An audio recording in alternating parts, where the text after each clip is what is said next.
السلام علیکم ورحمۃ اللہ وبرکاتہ نحمده ونصلي ونسلم على حبیبه الکریم اما بعد فاعوذ باللہ من الشیطان الرجیم بسم اللہ الرحمن الرحیم باب تطوع قیام رمضان من الایمان حدثنا اسماعیل قال حدثني مالک عن ابن شهاب عن حمید بن عبد الرحمن عن ابي هريرة ان رسول الله صلى الله عليه وسلم قال من قام رمضان ایمانا واحتسابا غفر له ما تقدم من ذنبه صدق رسولنا صلی اللہ تعالی علیہ وسلم۔ حصول برکت کے لیے ایک مرتبہ درود شریف پڑھ لیں۔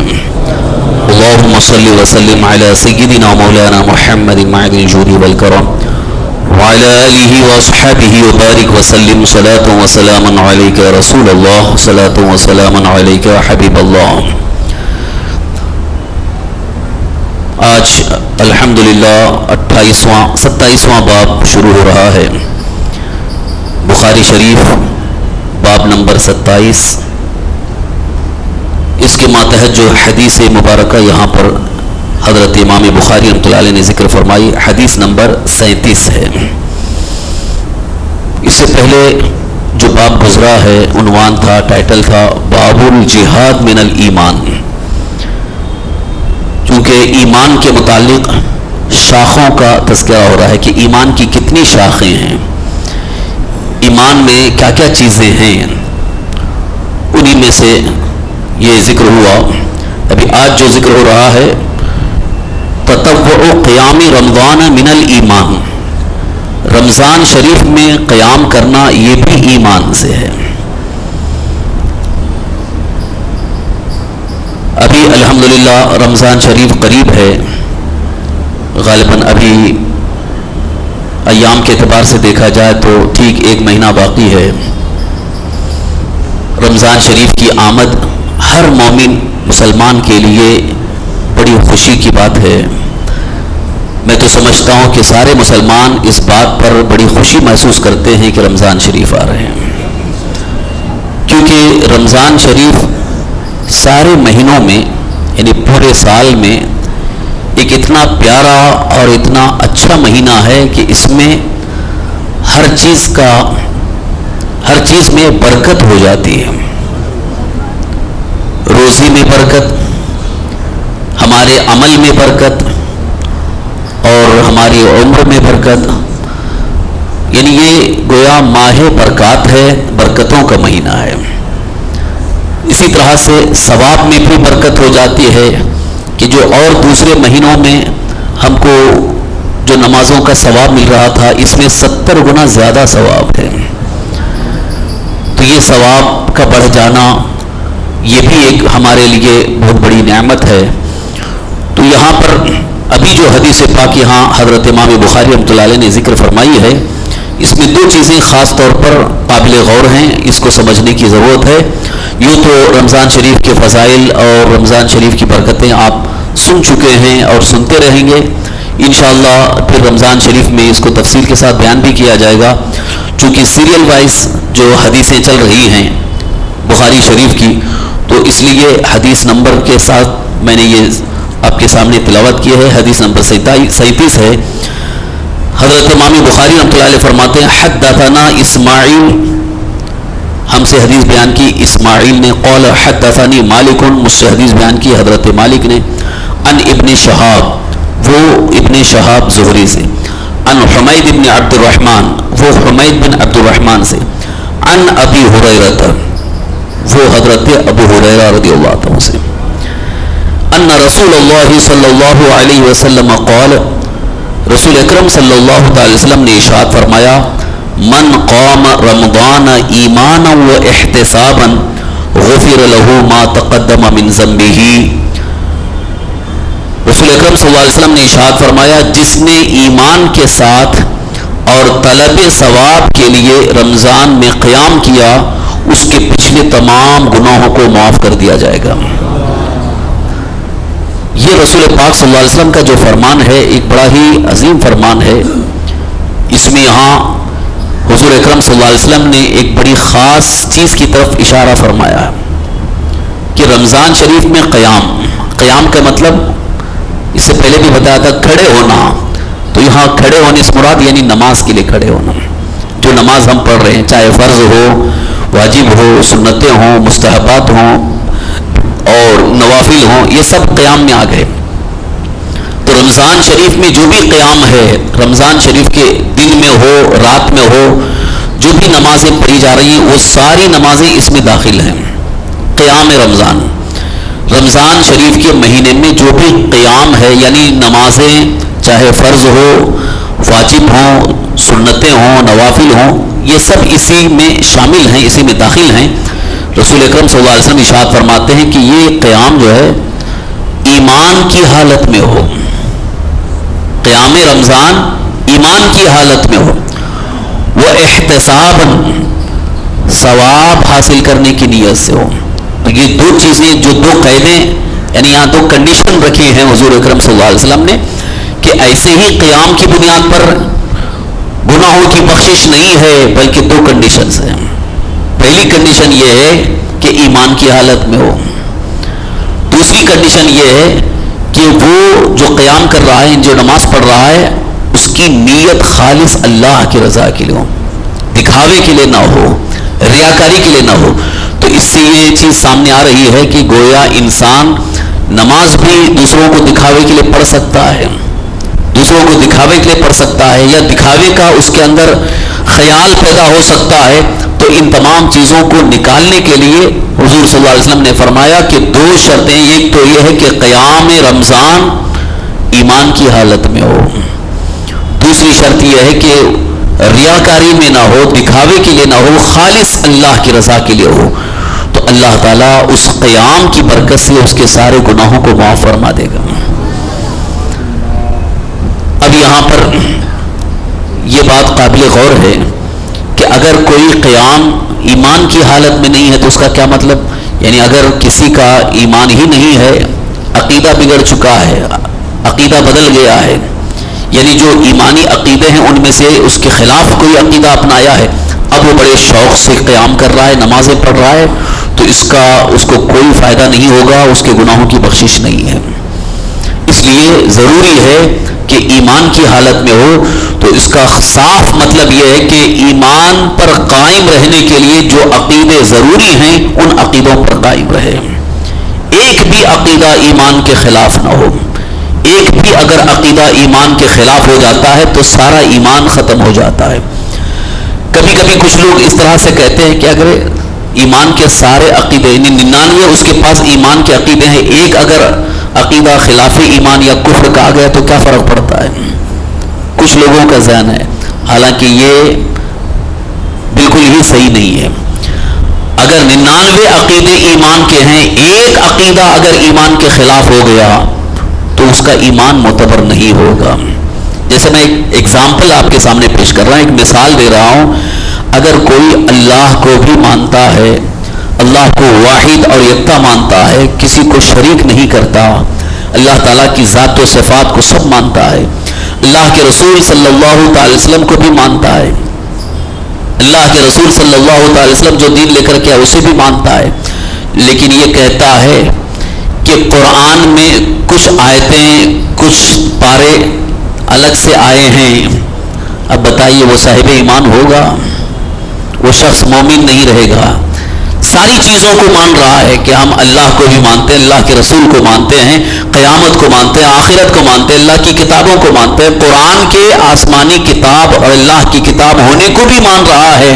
لیکن اگر یہ کہتا ہے کہ قرآن میں کچھ چیزیں الگ سے داخل ہوئی ہیں تو یہ تو ایمانی عقیدے کے خلاف ہے. سراسر اس کا ایمان ہی ختم ہو گیا, وہ کفر میں داخل ہو گیا, کیونکہ اس کا تو اللہ تعالیٰ کی آیت کا انکار ہوا. کیونکہ اللہ تعالیٰ نے فرمایا انا نحن نزلنا الذکر وانا لہ لحافظون, اس قرآن کو ہم نے ہی اتارا ہے اور ہم ہی اس کی حفاظت فرمائیں گے. تو اگر اس میں حفاظت نہیں ہوئی تو اللہ کا فرمان غلط ہو گیا. اگر آپ یہ مانتے ہو کہ اس میں کوئی چیز دوسری آ گئی ہے تو گویا اللہ نے اس کی حفاظت نہیں کی, اور جب اللہ نے حفاظت نہیں کی تو پھر اللہ نے وعدہ کیوں فرمایا کہ ہم اس کے محافظ ہیں؟ تو اللہ تعالیٰ کے فرمان کو جھٹلانا ہوا. لہذا جس نے بھی یہ بات کہی ہے وہ کسی بھی مذہب سے تعلق رکھتا ہو وہ تو صاحب ایمان نہیں ہوگا. ایمان والا ہونے کے لیے ضروری ہے کہ پورے قرآن کو حرف بحرف جو قرآن میں موجود ہے اسے کتاب اللہ مانتا ہو. وہ اللہ کی کتاب ہے, وہ قرآن ہے, لہذا اس میں سے ایک حرف بھی اس کے اندر غیر قرآن سے داخل نہیں ہے, یہ ماننا بھی ایمان ہے. اسی طرح سے اگر اللہ کے حبیب سرور کائنات صلی اللہ تعالی وسلم کی شان میں توہین کرتا ہے, گستاخی کرتا ہے, اور پھر کہتا ہے کہ ہم رسول اللہ کو مانتے ہیں, اللہ کو بھی مانتے ہیں, اللہ کے رسول کو مانتے ہیں, قیامت کے دن کو مانتے ہیں, سب مانتے ہیں, لیکن حضور صلی اللہ علیہ وسلم کی شان میں توہین بھی کرتا ہے, تو ایسا شخص بھی مومن نہیں ہے. وہ اللہ اور اس کے اللہ تعالیٰ کے نزدیک تو مومن ہے ہی نہیں ہے, بلکہ وہ کھلم کھلا مرتد ہو گیا, اس کو مرتد کہا گیا, وہ کافر ہو گیا ہے. قرآن میں اللہ تعالیٰ نے تو ارشاد فرمایا قد کفرتم بعد ایمانکم, ایمان لانے کے بعد تم کافر ہو چکے ہو. گستاخ رسول کافر ہے, اس کا ایمان ہی نہیں ہے تو اس کا کوئی عمل معتبر نہیں ہوگا, چاہے وہ لاکھ نمازیں پڑھے, روزہ بھی رکھے, اور اللہ کی رضا کے لیے کتنی بھی نیکیاں کرے, وہ اللہ تعالیٰ کی بارگاہ میں قابل و قبول نہیں ہے. سورہ حجرات میں, سورہ حجرات 26واں پارہ, اللہ تعالیٰ نے ارشاد فرمایا, غالباً یہ دوسری تیسری آیت ہے, لا ترفعوا اصواتکم فوق صوت النبی یا ایھا الذین آمنوا لا ترفعوا اصواتکم فوق صوت النبی ولا تجہروا له بالقول کجہر بعضکم لبعض ان تحبط اعمالکم وانتم لا تشعرون. اے ایمان والو, نبی کی بارگاہ میں آواز بلند نہ کرو, ان کو اس طرح سے آپس نہیں پکارو جیسے تم آپس میں ایک دوسرے کو پکارتے ہو. کیا ہوگا؟ ان تحبط اعمالکم, تمہارے اعمال ختم ہو جائیں گے. اللہ نے فیصلہ فرما دیا ان تحبط اعمالکم. آپ قرآن کریم 26واں پارہ سورہ حجرات کی تفسیر آپ دیکھ لیں, ترجمہ دیکھ لیں, اس میں یہی آپ کو ملے گا, ان تحبط اعمالکم. اللہ تعالیٰ نے فرمایا کہ نبی کی بارگاہ میں بے ادبی کی وجہ سے تمہارے سارے اعمال برباد ہو گئے, یعنی مائنس میں چلے گئے, کچھ بھی نامہ اعمال میں ایک عمل کا بھی ثواب نہیں ہے. تو اس لیے اس بات کو میں واضح کرنا چاہتا ہوں کہ ایمان کی حالت میں کیوں فرمایا حضور اکرم صلی اللہ علیہ وسلم نے, اس لیے کہ قیام کرنے والا بے ایمان بھی ہو سکتا ہے, نمازیں پڑھنے والا بے ایمان بھی ہو سکتا ہے. اس لیے حضور صلی اللہ علیہ وسلم نے گناہوں کی مغفرت اور بخشش کے لیے قید اور ایک شرط رکھی ہے کہ جو اس قیام کر رہا ہے, من قام رمضان ایمانا و احتسابا, ایمان کی حالت میں ہو اور ساتھ ہی ساتھ حصول ثواب کی نیت سے ہو, خالص اللہ کی رضا کے لیے ہو, تب غفر له ما تقدم من ذنبہ, اس کے تمام پچھلے گناہ معاف کر دیے جائیں گے. تو یہاں خاص طور پر میں نے عرض کیا تھا کہ دو باتیں یہاں قابل غور ہیں. ایک تو یہ ہے کہ جو بھی قیام ہو, یعنی جو بھی نماز پڑھی جا رہی ہے, نماز اگر پڑھ رہا ہے ایمان کی حالت میں ہو اور اس کا مقصد, اس کی توجہ, اس کی نیت خالص اللہ تعالیٰ کی رضا ہو, دنیا والوں کو دکھانے کے لیے یا کسی دنیاوی مقصد کے لیے نہ ہو, صرف اللہ کی رضا کے لیے ہو, تو اللہ کے رسول سرور کائنات صلی اللہ علیہ وسلم نے ارشاد فرمایا اس کی مغفرت ہے, اس کے گناہوں کو بخش دیا جائے گا. یہاں ایک چیز جو پچھلے میں عرض کر چکا ہوں اس کو پھر سے تھوڑا سا اس کا ایک حصہ ریپیٹ کر رہا ہوں. غفر له ما تقدم من ذنبہ کا مطلب یہ ہے کہ اس کے پچھلے تمام گناہ بخش دیے جائیں گے. لیکن یہ میں نے بتایا تھا اس کی پچھلی ایک حدیث کی تشریح میں کہ گناہ دو قسم کے ہیں, ایک گناہ صغیرہ, دوسرے گناہ کبیرہ. یعنی جو بڑے بڑے گناہ ہیں ان کو گناہ کبیرہ کہا گیا اور اس سے چھوٹے ہیں ان کو گناہ صغیرہ کہا گیا. یعنی جو گناہ کبیرہ نہیں وہ سب گناہ صغیرہ میں سے. گناہ کبیرہ جیسے زنا ہے, یہ گناہ کبیرہ ہے, یہ بڑے گناہوں میں سے. کسی غیر محرم عورت سے ناجائز تعلقات قائم کرنا یہ حرام ہے, گناہ کبیرہ ہے. اگر کوئی مرد کسی عورت سے ناجائز تعلقات قائم کرتا ہے بغیر نکاح کے تو یہ حرام ہے, اس کو زنا کہا گیا اور یہ قرآن پاک میں اس کی سخت مذمت آئی ہے. اور اس کے متعلق رسول کائنات صلی اللہ علیہ وسلم نے بڑی سخت وعیدیں بیان فرمائی کہ زنا کرنے والوں کے لیے قیامت میں بہت ہی خطرناک عذاب ہوگا, بڑا ہی خطرناک عذاب ہے.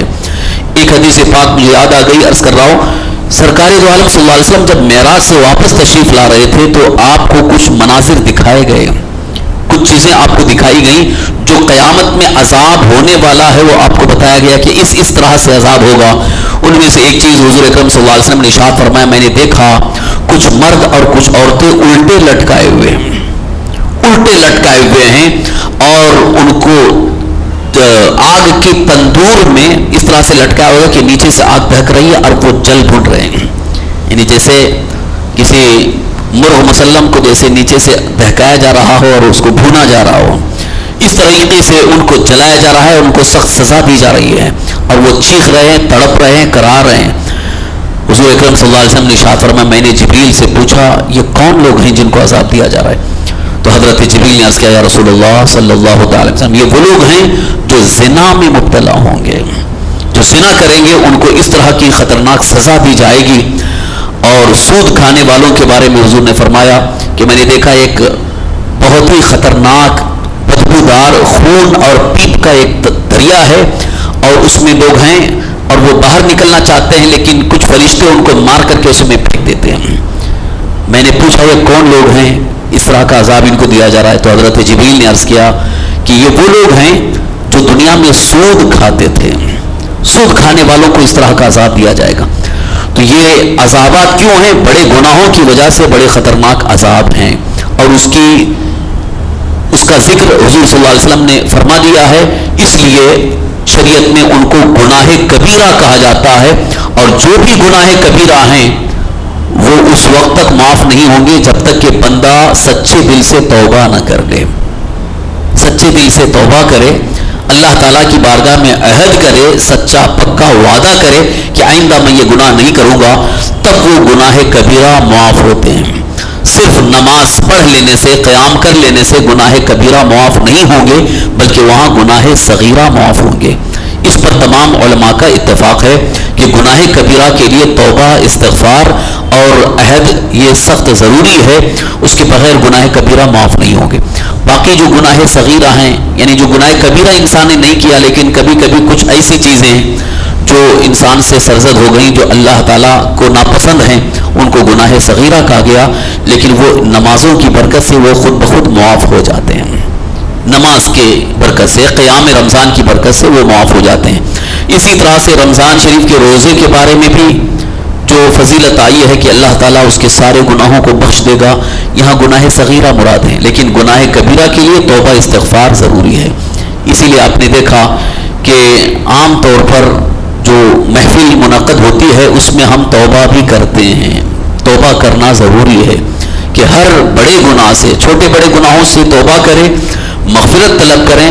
اللہ تعالیٰ غفور و رحیم ہے، اللہ معاف فرمائے گا۔ بندوں کو یہ مایوس نہیں ہونا چاہیے کہ ہم نے اب اتنے گناہ کیے اب کیا معاف ہوں گے، نہیں، مایوس نہیں ہونا ہے، بلکہ اللہ تعالیٰ غفور و رحیم ہے۔ حضور اکرم صلی اللہ علیہ وسلم ارشاد فرماتے ہیں اگر سچے دل سے توبہ کرے، معافی مانگے، تو رب تبارک تعالیٰ کا وعدہ ہے ان اللہ یغفر الذنوب جميعا، بے شک اللہ سارے گناہوں کو معاف فرما دے۔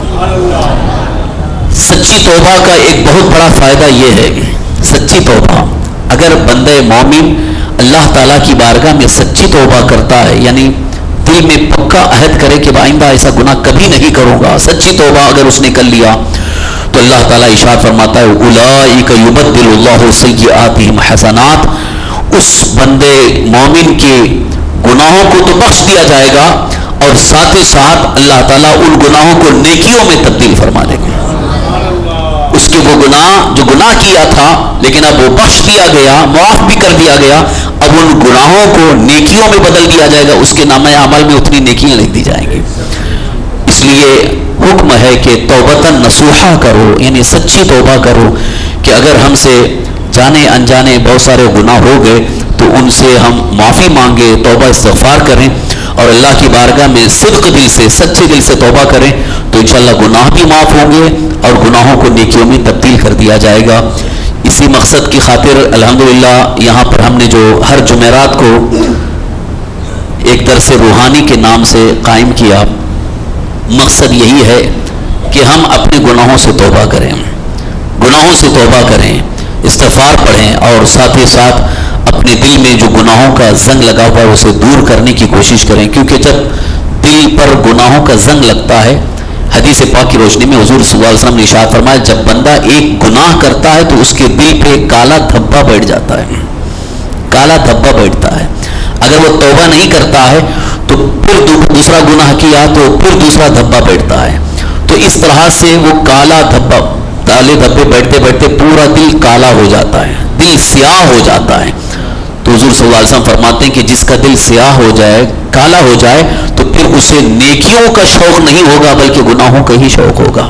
اس لیے وہ دل کے زنگ کو دھلنے کے لیے یہ توبہ استغفار ضروری ہے. اللہ کی بارگاہ میں رو رو کر کے, گڑ گڑا کر کے معافی مانگنا ضروری ہے تاکہ وہ زنگ دور ہو جائے.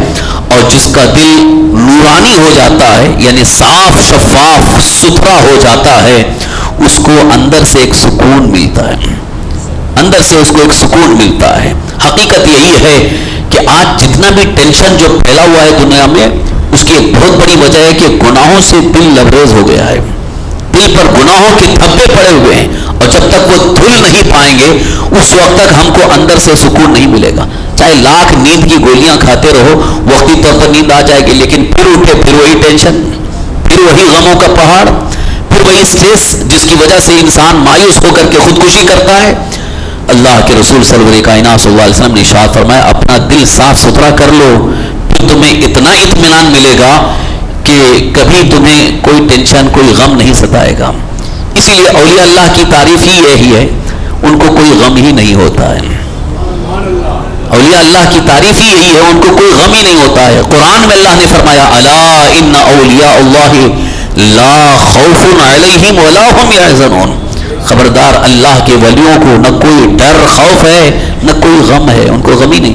کیوں؟ دل اندر سے صاف ہے, دل صاف ہے, گناہ ہی نہیں ہے, بلکہ دل میں صرف اللہ کا ذکر ہے, یاد الہی ہے اور خوف خدا ہے. تو وہاں سکون اور اطمینان نہیں ہوگا تو اور کہاں ہوگا. اس لیے ضرورت اس بات کی ہے کہ اپنے دل کو صاف ستھرا کرنے کے لیے, گناہوں کے زنگ کو دھلنے کے لیے رات کی تنہائی میں گھر میں آپ اللہ کو یاد کرو, رب کو یاد کرو, رو اور خوب رو, آنسو بہیں, تاکہ ہمارا دل کا زنگ دور ہو جائے. اور جب دل کا زنگ دور ہونے لگتا ہے اندر سے آپ کو خود بخود خوشی محسوس ہوگی. اس کی کوشش کریں. تو درس روحانی میں درس تزکیہ قلب کی جب کوشش ہم کرتے ہیں تو الحمدللہ ذکر کی برکت سے, توبہ استغفار کی برکت سے کتنے لوگوں نے ہم کو آ کر کے بتایا کہ الحمدللہ اس محفل سے ہم کو بہت سکون ملا. تو یہ ظاہر ہے کیونکہ یہ پریکٹیکل چیز ہے, یہ عملی چیز ہے, اس کو جب تک ہم کریں گے نہیں اس وقت تک ہم محسوس نہیں کریں گے.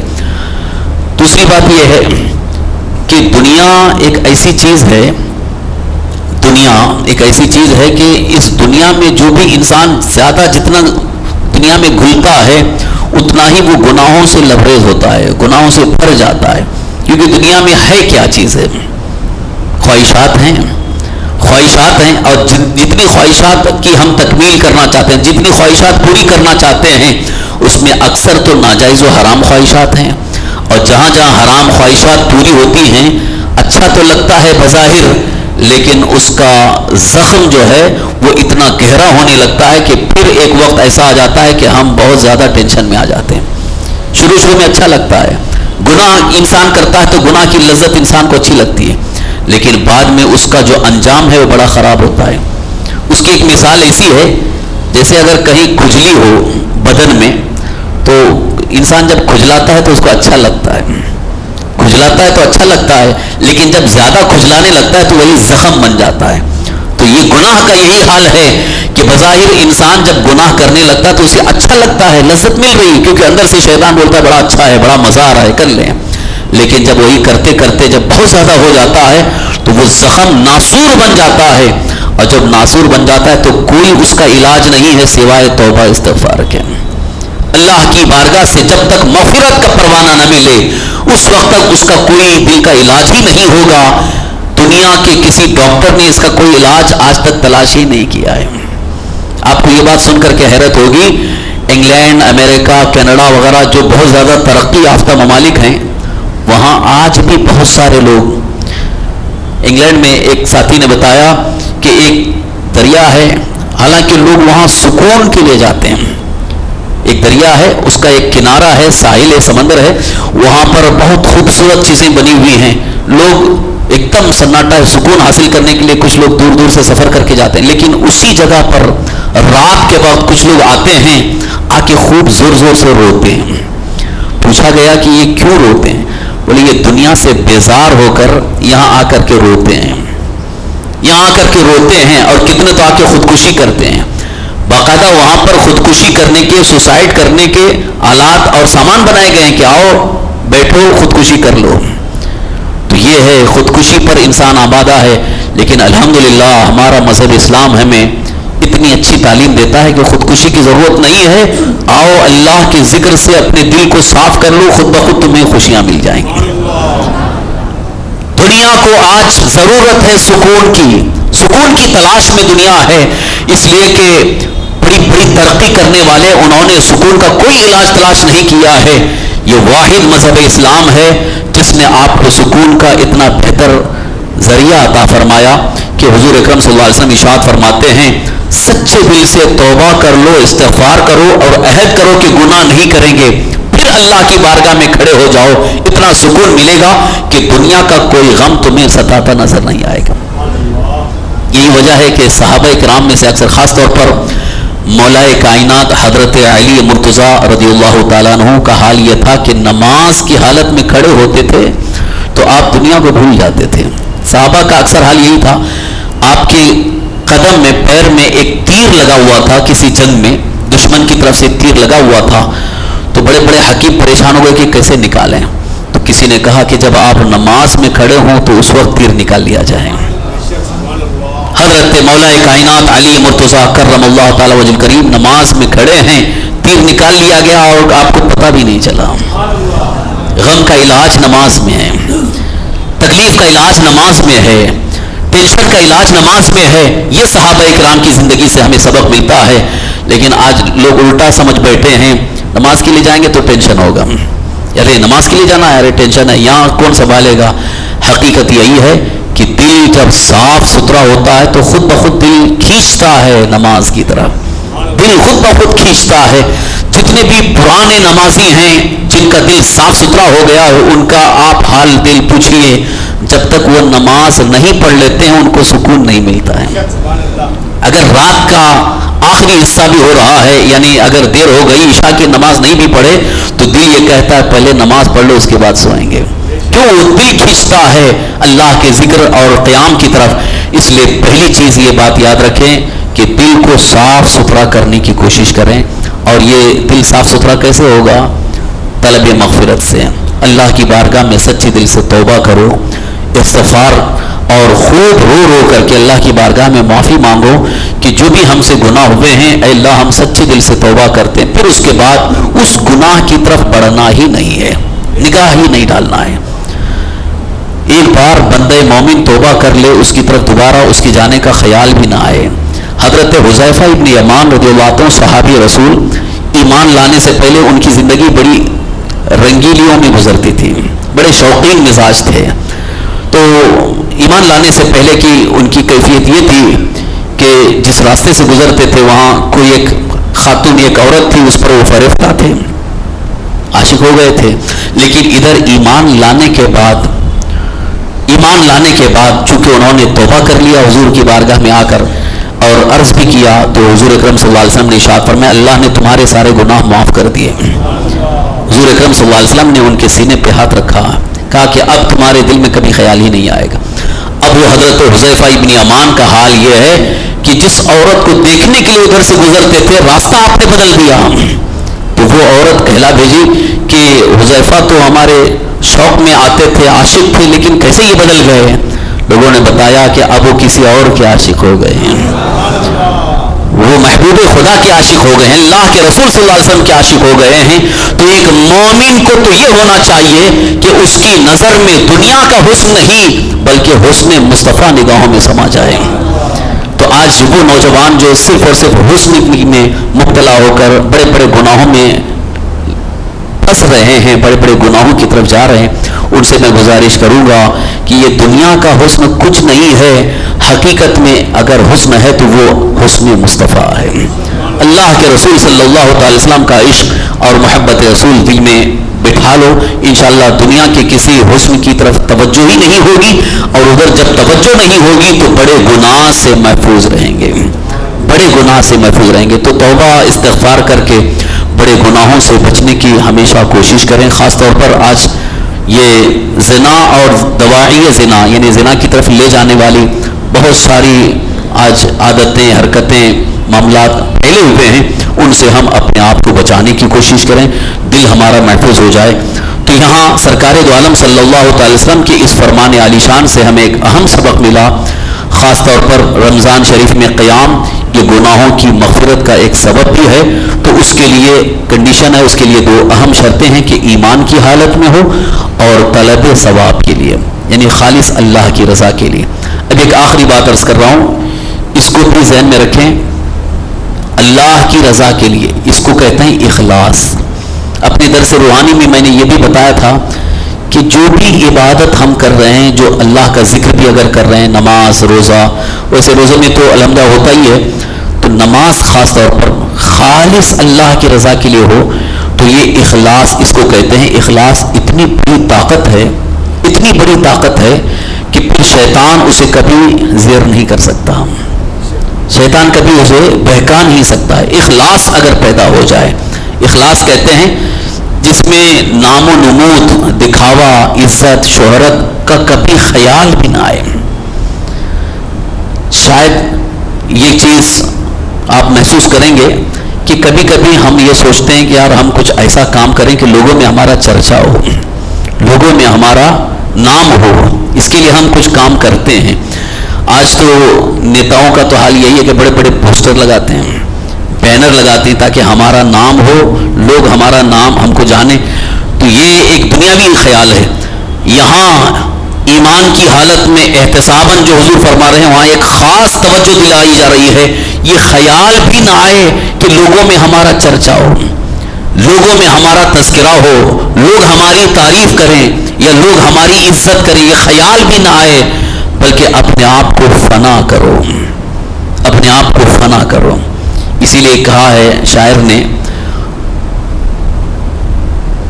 خودی کو کر بلند اتنا کہ ہر تدبیر سے پہلے خدا بندے سے خود پوچھے بتا تیری رضا کیا ہے۔ اس کی ایک تشریح ہے کہ خودی کو یعنی اپنے آپ کو فنا کر دو، اپنے آپ کو فنا کر دو۔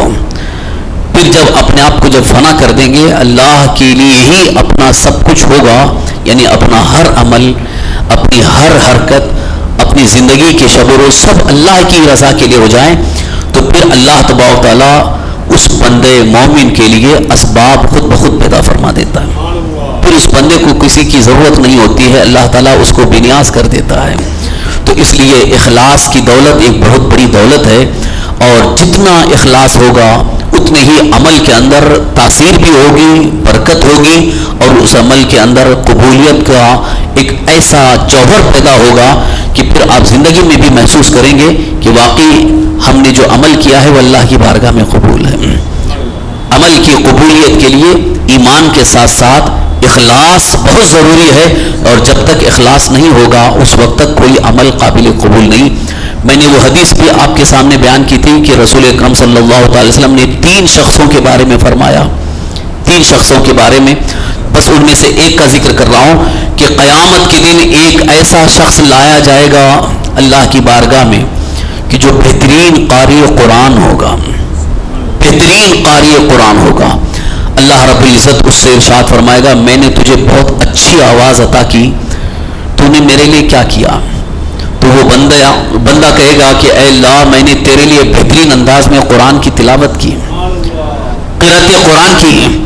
تو اللہ تعالیٰ ارشاد فرمائے گا، ہاں تو نے قرأت قرآن کی اس لیے کیا تاکہ لوگ تیری تعریف کریں، تاکہ تجھے اچھا قاری قرآن کہیں، اس لیے کیا تھا، اور اس کا بدلہ تجھے دنیا میں مل گیا ہے۔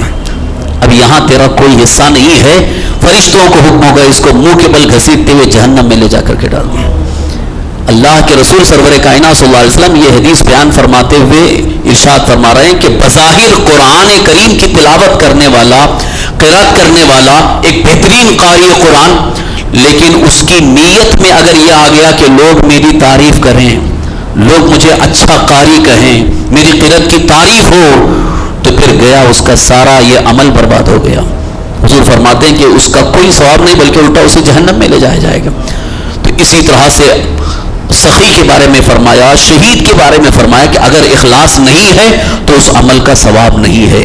اسی لیے یہاں پر حضور اکرم صلی اللہ علیہ وسلم نے ارشاد فرمایا ایمانا و احتسابا، ایمان کی حالت میں بھی ہو قیام، اور ساتھ ہی ساتھ اخلاص کے ساتھ ہو، یعنی خالص صرف اور صرف اللہ کی رضا کے لیے، کوئی دنیاوی مفاد اور مقصد ہو ہی نہیں، تو پھر اس عمل کا آپ اثر دیکھیں کتنا بہتر اثر ہوگا۔ اللہ تعالی ہم کو اس کی توفیق نصیب فرمائے۔ یہ حدیث نمبر 37 آج مکمل ہو گئی ہے۔ انشاءاللہ صوم رمضان کے متعلق بھی اسی سے متعلق یہ ایک حدیث آ رہی ہے، اس کو بھی آپ سماعت فرما لیں، چونکہ بالکل ہی مفہوم دونوں کا ملتا جلتا ہے، اس لیے عرض کر رہا ہوں، زیادہ تفصیل نہیں ہے۔ اس باب میں حضور اکرم صلی اللہ علیہ وسلم کا فرمان کو حضرت امام بخاری رحمۃ اللہ علیہ نے باب بنایا، باب نمبر 28، باب الصوم رمضان احتسابا من الایمان، رمضان شریف کا روزہ یہ ثواب کی نیت سے رکھنا یہ بھی ایمان سے ہے، یعنی جس طرح قیام رمضان ایمان کی حالت میں ہو اور صرف خلوص کے ساتھ، اخلاص کے ساتھ اللہ کی رضا کے لیے ہو، اسی طرح سے روزہ بھی اگر رمضان شریف کا روزہ بھی اخلاص کے ساتھ ہو، ایمان کی حالت میں ہو، تو یہ بھی ہم اللہ تعالیٰ کی بارگاہ میں مقبول ہے، اور اس کا بھی صلہ یہی ہے۔ اللہ کے رسول صلی اللہ علیہ وسلم نے ارشاد فرمایا، قال رسول اللہ صلی اللہ علیہ وسلم من صام رمضان ایمانا و احتسابا غفر له ما تقدم من ذنبه، جس نے رمضان شریف کا روزہ رکھا ایمان کی حالت میں اور حصول ثواب کی نیت سے، اس کے بھی تمام پچھلے گناہ بخش دیے جائیں گے۔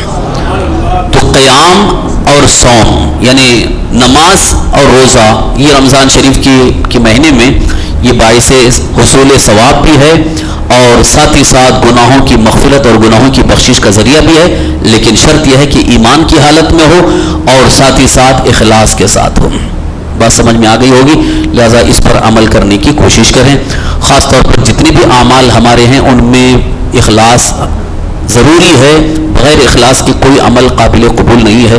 اللہ تعالی ہمیں اخلاص کی توفیق عطا فرمائے۔ یا رحم الراحمین، یا الہ العالمین، یا دلیل المتحیرین، یا غوث المستغیثین، یا مجیب دعوات المضطرین، یا الہ العالمین، یا رحم الراحمین، یا اللہ، یا ارحم الراحمین، یا اللہ، اپنے حبیب مکرم سید عالم صلی اللہ تعالی علیہ وآلہ وسلم کے صدقے طفیل ہم سب کی مغفرت فرما۔ یا اللہ، ہمارے صغیرہ کبیرہ جانے انجانے تمام گناہوں کو معاف فرما۔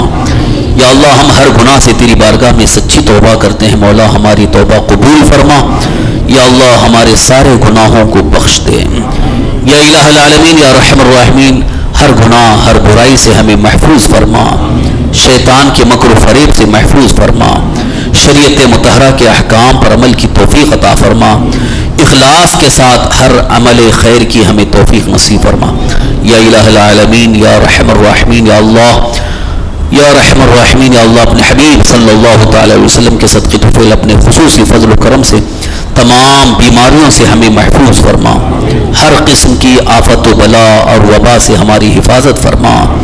یا اللہ، ہم میں جو بھی بیمار ہیں، ہمارے گھروں میں جو بیمار ہیں، جن جن حضرات نے دعاؤں کی درخواست کی، اللہ ان سب کو ہر بیماری سے شفائے کاملہ عاجلہ صحت و عافیت و تندرستی عطا فرما، ہر بیماری سے نجات عطا فرما۔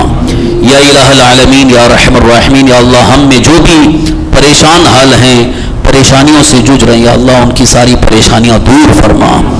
یا اللہ، اس تیرے حبیب صلی اللہ علیہ وسلم کے فرمان علی شان کے اس درس کے صدقے میں اللہ اپنے خصوصی فضل و کرم سے ہم سب کی تمام پریشانیوں کو دور فرما۔ یا اللہ، ہماری ہر مشکل کو آسان فرما، تمام مصیبتوں کو دور فرما، آنے والی تمام مصیبتوں اور بلاؤں کو دور فرما۔ یا ارحم الراحمین، یا اللہ، ہم سب پر فضل و کرم اور رحم کی بارش فرما۔ یا اللہ، ہم پر نظر کرم فرما۔ یا اللہ، ہمیں کسی کا محتاج نہ رکھ، صرف تیرا محتاج رکھ۔ یا رحم الراحمین، یا الہ العالمین، یا اللہ، آج پوری دنیا کے بہت سارے ظالم ہم پر ظلم کرنا چاہتے ہیں، ظلم کی چکیوں میں پسنا چاہتے ہیں، یا اللہ تو ہم سب کی مدد فرما۔ یا اللہ، ہماری نصرت و حمایت فرما۔ یا رحم الراحمین، یا اللہ، آنے والے ہر دن کو، آنے والے ہر وقت کو، آنے والے ہر سال کو ہمارے حق میں بہتر اور خیر کا سال بنا دے۔ یا الہ العالمین یا رحم الراحمین، یا اللہ ہم عاجز و کمزور تیرے بندے ہیں، یا اللہ تیری مقدس بارگاہ میں حاضر ہوتے ہیں، تیری بارگاہ میں سجداریز ہوتے ہیں، یا اللہ ہم پر فضل فرما، کرم فرما، رحم فرما، دشمنوں کے شر سے، حاسدین کی حسد سے محفوظ فرما، ہر شری کے شر سے محفوظ فرما، دہشت گردوں کی دہشت گردی سے محفوظ فرما۔ یا الہ العالمین یا رحم الراحمین، یا اللہ ہم سب کی عمر میں رزق حلال میں وسعت اور برکتیں عطا فرما، یا اللہ ہم سب کی روزی میں برکت عطا فرما، یا اللہ یا رحمان الرحیم ہم میں جو قرض دار ہو گئے ہیں، قرض کے بوجھ تلے دبے، یا اللہ انہیں قرض کی ادائیگی کے اسباب عطا فرما، قرض سے نجات عطا فرما۔ یا الہ العالمین یا رحم الراحمین، یا اللہ فضل فرما، کرم فرما، رحم فرما، تیرے حبیب مکرم سید عالم صلی اللہ تعالیٰ علیہ وآلہ وسلم کی نالین پاک کا صدقہ عطا فرما۔ یا اللہ اپنے فضل و کرم سے ہم سب کی تمام جائز مراد و نیک تمناؤں کو پوری فرما، نیک مقاصد میں کامیابی عطا فرما۔ یا اللہ یا رحمان الرحیم، یا اللہ یا رحمان الرحیم ہم سے وہ کام لے جس سے تو اور تیرے حبیب صلی اللہ علیہ وسلم راضی ہوں۔ یا اللہ ہمیں ہر اس کام سے بچا جس میں تیرے اور تیرے حبیب صلی اللہ علیہ وسلم کی ناراضگی ہو۔ یا اللہ ہمیں آخری دم تک، آخری سانس تک ایمان پر زندہ رکھ، ایمان ہی پر خاتمہ نصیب فرما۔ ربنا آتنا فی الدنیا حسنة وفی الآخرة حسنة وقنا عذاب النار۔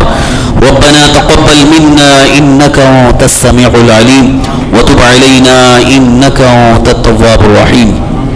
قال الله تبارك وتعالى في شان حبيبه الكريم، اعوذ بالله من الشيطان الرجيم، ان الله وملائكته يصلون على النبي يا أيها الذين آمنوا صلوا عليه وسلموا تسليما۔ اللهم صل وسلم على سيدنا مولانا محمد مع الجود والكرم وعلى آله وصحبه بارك وسلم صلاة وسلاما عليك يا رسول الله صلى الله تعالى عليه وسلم۔ سبحان ربك رب العزة عما يصفون وسلام على المرسلين والحمد لله رب العالمين۔